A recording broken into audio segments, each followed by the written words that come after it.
The people you defend burn down Black Wall Street. Look, they didn't start using Tulsa Massacre until recently. Go look it up. That's because when you know better, you do better. When you acquire new information, most people, when they acquire new information, it supersedes the information from before. It was called Tulsa Race Riot. Yes, it was called the Tulsa Race Riot, but because riot did not meet the criteria for what this event actually was, they changed it, because a riot is generally defined as a crowd of people disturbing the peace or a public disturbance. Now, this is not what that was, because some total of 300 or more people were actually killed. It was deemed to be a massacre. And massacre, if you need that definition, is an act of complete destruction. That's what this was. That's what this was. And just to be clear, it was 300 or more black people. Black and white people had a conflict in Tulsa, Oklahoma, where black people fired the first shots, killing white people in the conflict.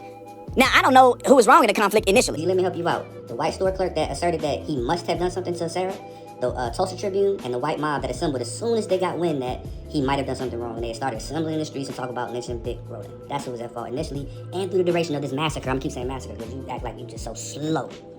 But that necessitated white people to come into Tulsa. I don't think you know what the word necessitated means. That means necessity. That means they needed to do it. They didn't need to do any of this shit. Watch this. The next several hours, this was after they were already doing bullshit outside the courthouse. It was after they falsely arrested Dick Rowland for this lie, which they were wrong, and then had him in the jail. They were wrong. Then there were rumors of potentially lynching Dick Rowland. So in response, see, this is where the word necessitated comes in. That act necessitated the 75 armed black men that came to the courthouse to stand guard and protect Dick Rowland. That's how you use the word necessitated. That necessitated that action. Now, when the angry white mob decided to try to counter the black mob and break in and assault Rowland, that's when the black mob actually retreated. They retreated back to Greenwood. So that should have been the end of it. So for them, necessitated is not the correct use for what you're talking about. They didn't need to go to Greenwood at all, period. At all. Where black people were, and it was a race riot. And in the race riot, buildings got burned and all that stuff. It wasn't a massacre. The Oklahoma Bureau of Vital Statistics officially recorded 36 dead. A 2001 State Commission examination of events confirmed that number. 26 black people and 10 white people had died in the violence. However, historians estimate the death toll might have been as high as 300. That's not 300 white people. That's 300 black people, unmarked graves. Black people that died in the massacre, not the riot. That's why they changed the name from riot to massacre, because what happened didn't meet the criteria of being called a riot. Again, what I said earlier, you know better, you know more, you do better, you change the information. So framing of the tragedy turned from riot to massacre because it met the criteria of a massacre. Now, it may have led to a lot of black people dying. Massacre. But if you look at the death toll, there was plenty of white people and black people who equally died in that conflict.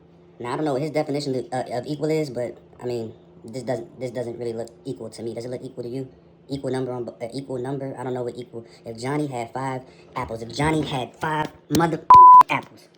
Now, I know I made content on Brandon C. Tatum, but that's because I feel a responsibility to speak up when our people are being poisoned with propaganda and misinformation and disinformation. But if you're new here, if you don't know me, Rob Miller Jr., I founded Relax DMV, artisan brand, candle and wellness studio. I create products, mainly candles and body care products. Rather than creating candles and products that just smell good, they are catered to help enhance your mood or help you choose which mood you would like to be in, because people like Brandon C. Tatum, they are rage baiters. They try to get us outside ourselves. They try to get us outside our body.